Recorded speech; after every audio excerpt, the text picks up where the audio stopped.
up, TCK Potters? Welcome back to the program. I'm your host, Sky Guasco. This is another episode of the Candlestick Kids Fantasy Football Podcast. Rolling solo tonight. I'm bringing you my first initial rankings. Haven't had any rankings come out yet. We're almost in April. This is going to be my first round of rankings. I'm still fine-tuning, and obviously I'm going to be doing this all the way through up until late August when we're actually drafting teams.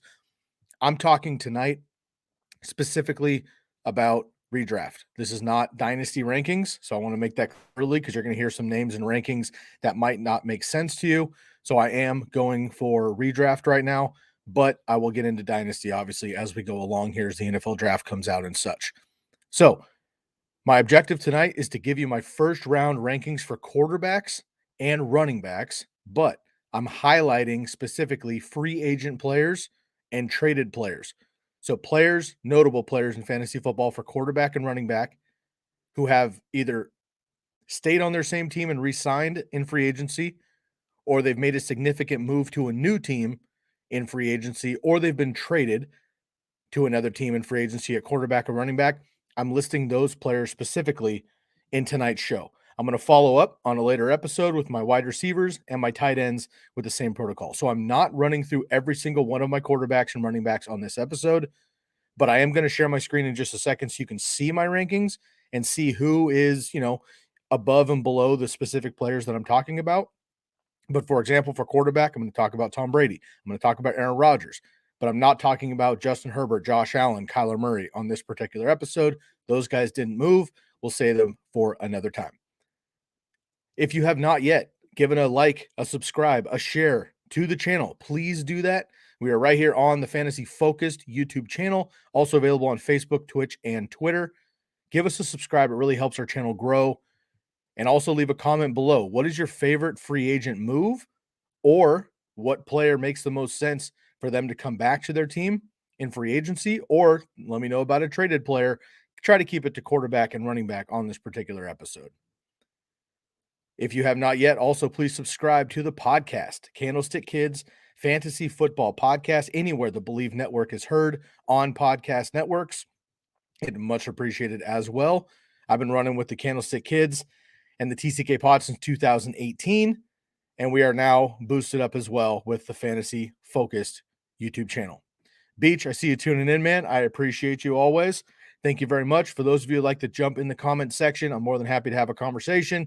But we are getting rolling here after a quick break. Again, Sky Guasco rolling solo tonight. I want to give a quick shout out to our good friend Beach and everybody else here. We'll get to trade questions in just a little bit. But first off, I'll pull this one up here. Would you accept a Baker Mayfield to San Francisco trade? Absolutely not. No, thank you. Baker Mayfield is a worse version of Jimmy Garoppolo. We already had Jimmy Garoppolo, and I believe in Trey Lance. So I do not want Baker Mayfield as a 49er fan.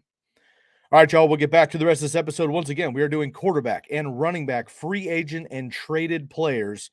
First look at our rankings in just a few minutes. But before we do that, I want to give a quick shout out to our friends at Bet Online. And Bob's going to break down our new March Madness promo.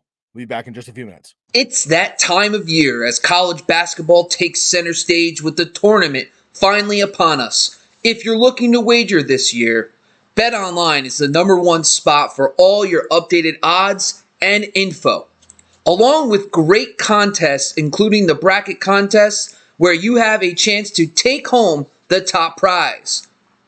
Head over to the website or use your mobile device to sign up today and receive your 50% welcome bonus on your first deposit. Just use the promo code BELIEVE, that's BLEAV, to get started. BetOnline is your continued source for all your sports wagering needs, including live betting and your favorite Vegas casino games. BetOnline, where the game starts. All right, y'all, I've got my rankings pulled up here. You can see me in the mini screen if you're on YouTube, Twitch, Twitter, or Facebook.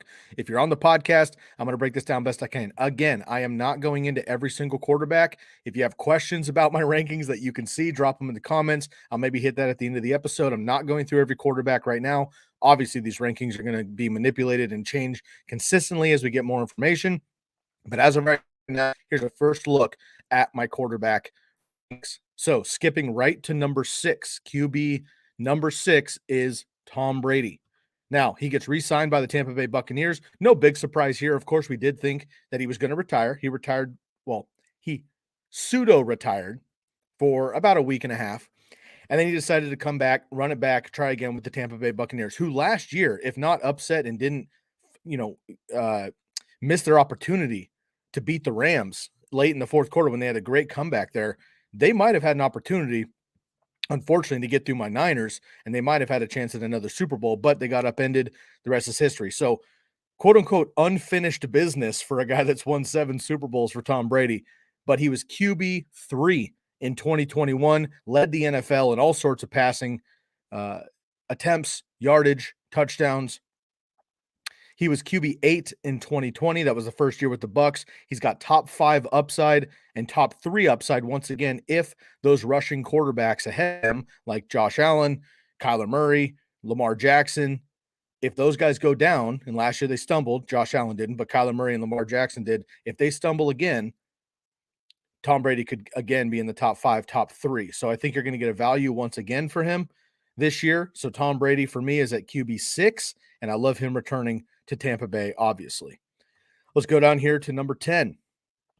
And again, I am skipping around here just to make sure that everybody understands, because a lot of times I do these episodes and I get blown up with people not understanding the way that I'm doing these episodes. All right, here. So number 10, I'm going right here to Deshaun Watson. Gets traded from the Houston Texans, of course, missed last year. I'm not going to get into all the Deshaun Watson talk right now off the field, but on the field, traded to Cleveland. First year in the system, first year with the weapons. You're going to hear that a lot on this show with the quarterbacks. First year in the system, first year with the weapons, but he also gets Amari Cooper, right? Wide receiver from Dallas comes over to Cleveland as well. They might get Will Fuller also, and if that's, breaks by the time this show ends, then, so be it, but that could be an option as well, potentially having Will Fuller. Deshaun Watson is QB 5, 5, and 4 over the last 3 seasons that he has played. He's QB 10 right now because he could still face a 6-8 plus game suspension. We have no idea what is going to happen with that. But even if he plays a full season, again, he's been out of football for a whole year. All right. Also, he's moving to a new team with new weapons, needs that rapport. I think athleticism and talent alone makes him top 12. And then with Amari Cooper in that offense, I think he's top 10 potential. Could even be better if he clicks early. But right now, he's at number 10. Let's move down the list here. Number 11, I got 3 guys back-to-back here. So number 10 is Deshaun Watson. Number 11, Russell Wilson. Russell Wilson here gets traded to Denver. First year in the system, first year with the weapons, all right? Last year, kind of a down year, the last 2 years, right? Battled a little bit of injury for the first time in his career. DK Metcalf exploded and then fell off the map. The year before that, wasn't much and then exploded down the stretch. Tyler Lockett, wasn't much, exploded down the stretch. Last year, first 3 games for Tyler Lockett, unbelievable, and then kind of fell off down the stretch. So what version of Russell Wilson are we going to get in Denver? Now, nobody's DK Metcalf in Denver. Nobody yet is Tyler Lockett, in my opinion, with the rapport that he had with Russell Wilson. But I will say, overall, with Tim Patrick, KJ Hamler, right? Obviously, Jerry Jeudy and Cortland Sutton as well. But then Javonte Williams, maybe Melvin Gordon still, and Albert O. I think the package overall in Denver is better than what Russ has had in Seattle, maybe ever, right? Nobody's Marshawn Lynch. Nobody's DK Metcalf. But as a group, I don't think Russ has ever had the amount of weapons at his disposal than he will have in Denver this year. Now, again, first year in the system, first year with weapons, right? Bob preaches it all the time. We say it on the podcast. That matters. Coaching matters. System matters. So we'll see what happens. But right now, Russ has got top 12 upside, top 10 upside for me if he stays healthy and all the weapons come through. And honestly, man, if he clicks with these guys early, and they let him throw the ball, if Russ is in the top, 10 in pass attempts this year, I think he can really surprise. Next year, I think Russ could be top 5 potential with this offense, but we'll see what happens in year 1. All right, moving down the list here, Aaron Rodgers takes a big dip, losing Devonte Adams, obviously, right? He's extended big money, big contract, yada, yada, in Green Bay. Good for him personally, bad for the franchise, bad for the team, Devonte Adams is out of town now. And I'll talk about Devonte Adams more individually on the receiver end of this, so not this episode, but just very quickly, there's rumors that Devonte Adams wanted out of there, right? Like Green Bay matched the offer of the Raiders potentially, but he wanted to leave.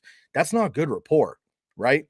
So I think Aaron Rodgers still, just because of the camaraderie, just because of the continuity with Matt LaFleur and still Alan Lazard and Robert Tunyon and Aaron Jones, like this offense in general, I think still makes him top 12. But again, if they don't have a true number one, I don't think Alan Lazard's that guy. They lose MVS. They lose Devonte Adams, obviously. Randall Cobb took a pay cut to be back, but what's Randall Cobb these days? Unless they bring in a significant name or a rookie, Amari Rodgers comes up, or they have another set of rookies, I'm just not as excited about it. So Aaron Rodgers still with the touchdown upside. We know they love to throw in the red zone, whatever. So that's still top 12, but top 6, top 7, I don't see right now. So Aaron Rodgers right now takes a dip. He was my number 6 quarterback before the Devonte Adams trade, falls down to number 12 now. Let's move down the list here. Derek Carr. So on the other side of the Devonte Adams trade, Derek Carr moves way up in my rankings, right? He was number 26. Now he's number 16. He gets Devonte Adams, who was traded to the Raiders.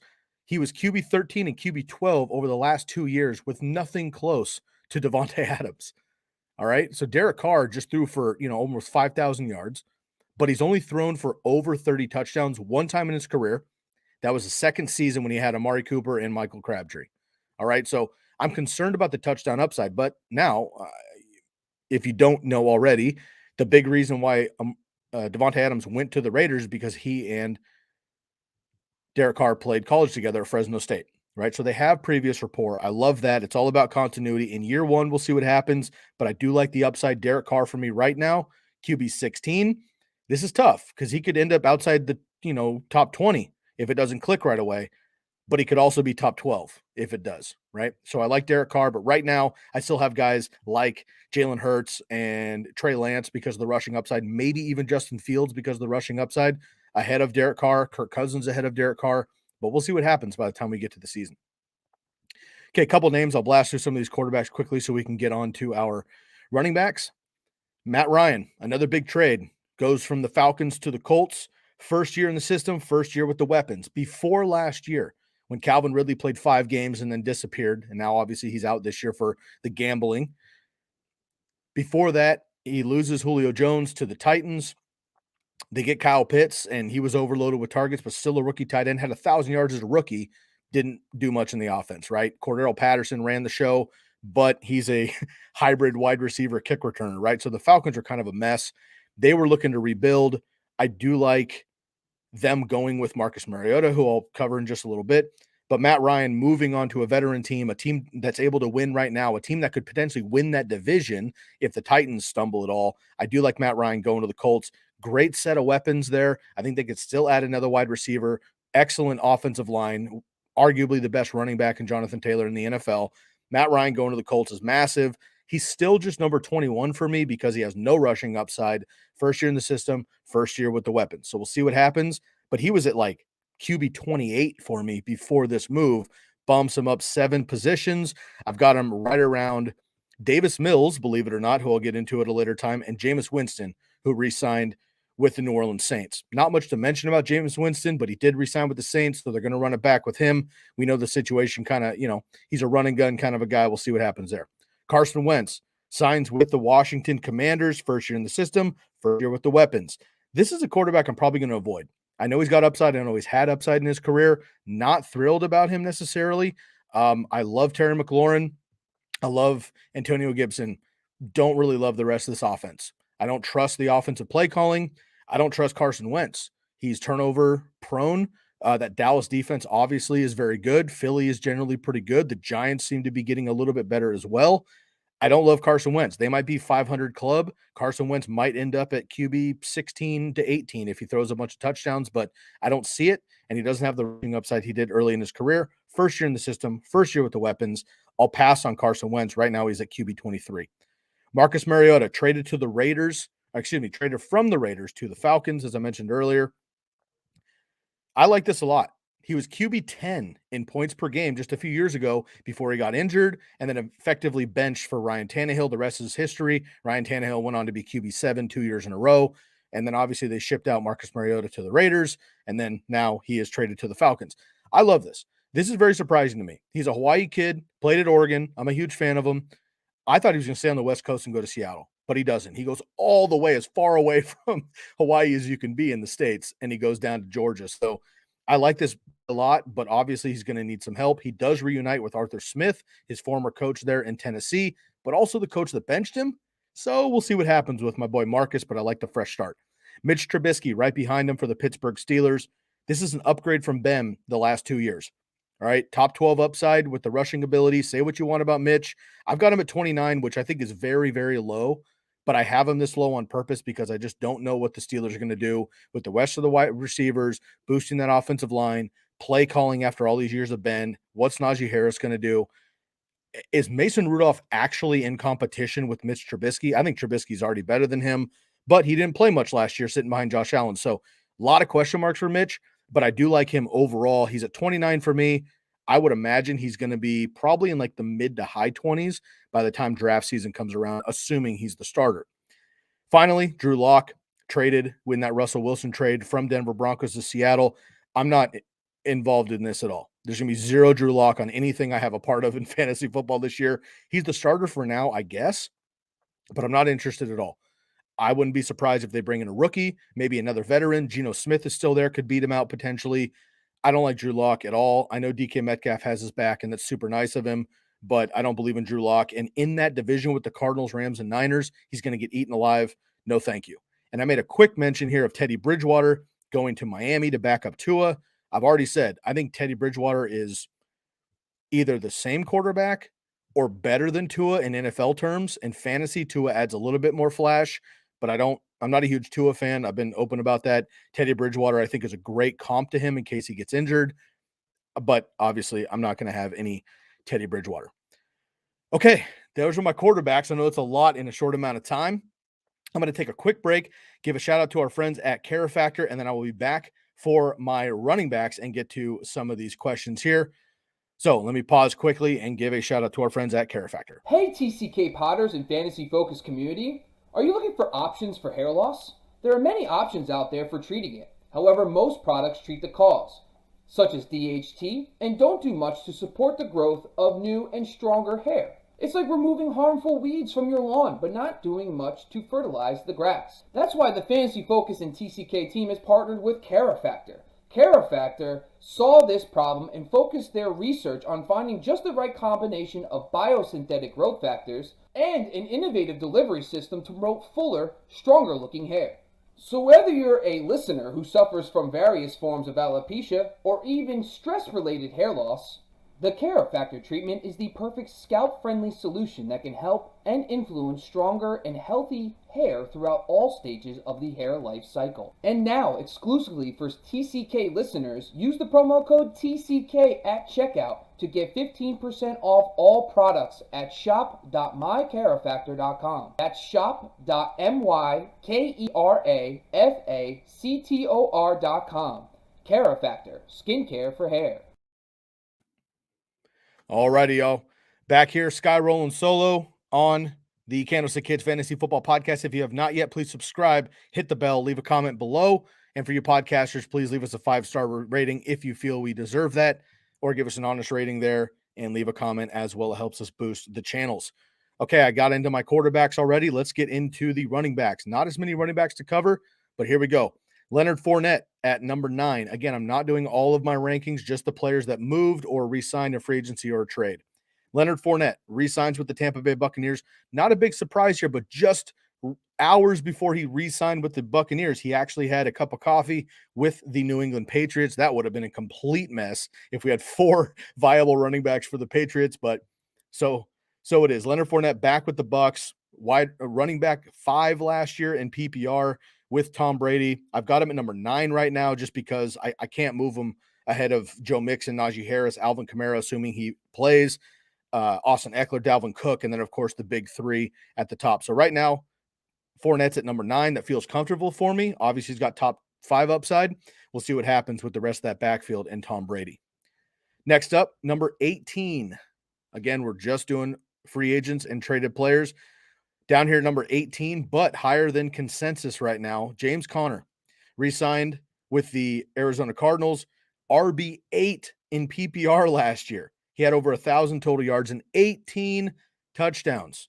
Now, is he going to have 1,000 yards? Probably, all told. Is he going to have 18 touchdowns? Probably not.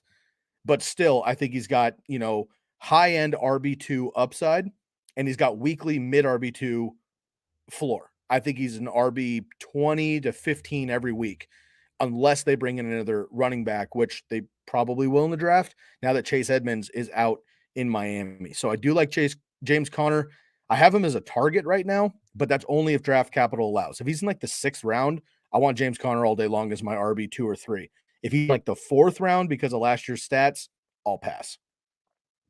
All right, everybody's favorite free agent darling from last year, Cordero Patterson, re-signed with the Falcons. If he's there for the entire offense outside of Kyle Pitts, then I'm all in. But to think that a kick returner turned wide receiver, turned running back out of necessity is going to do all that again and surprise the NFL, I think you're fooling yourself.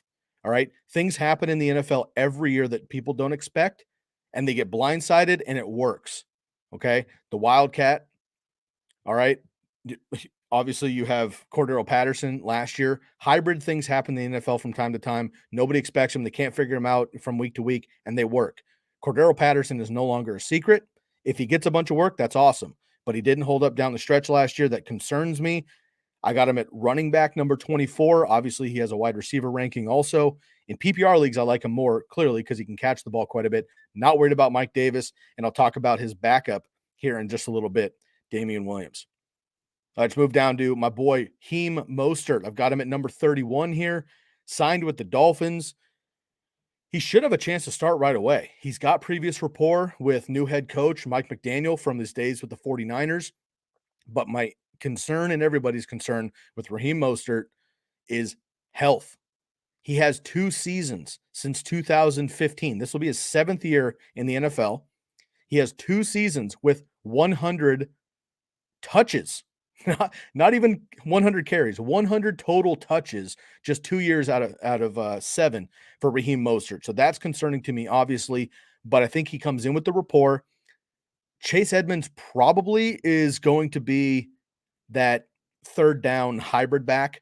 And then I think, when they get down to the goal line, it would be Raheem Mostert.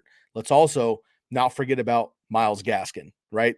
So at number 31, I've got Raheem Mostert, and down here at number 43, I've got Chase Edmonds. So Chase Edmonds, I think, is more of the PPR guy that you want, right? Pass downs back. But we saw in San Francisco, right? The Shanahan offense wants to ride one running back as much as they can. That's going to be Raheem Mostert if he's healthy. He has that rapport. Mike McDaniel knows what he can do. And he got hurt on the first play of the game, first play of the season last year, right? On a 10-year, he was blasting up the Lions and he got hurt.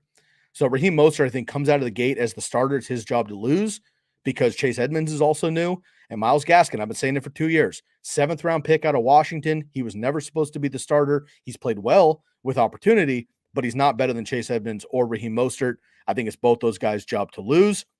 I like Heem right now at 31, Chase Edmonds at 43. All right, back to the Falcons. Damien Williams, right? Last year he got hurt. 2 years ago he's with the Chiefs.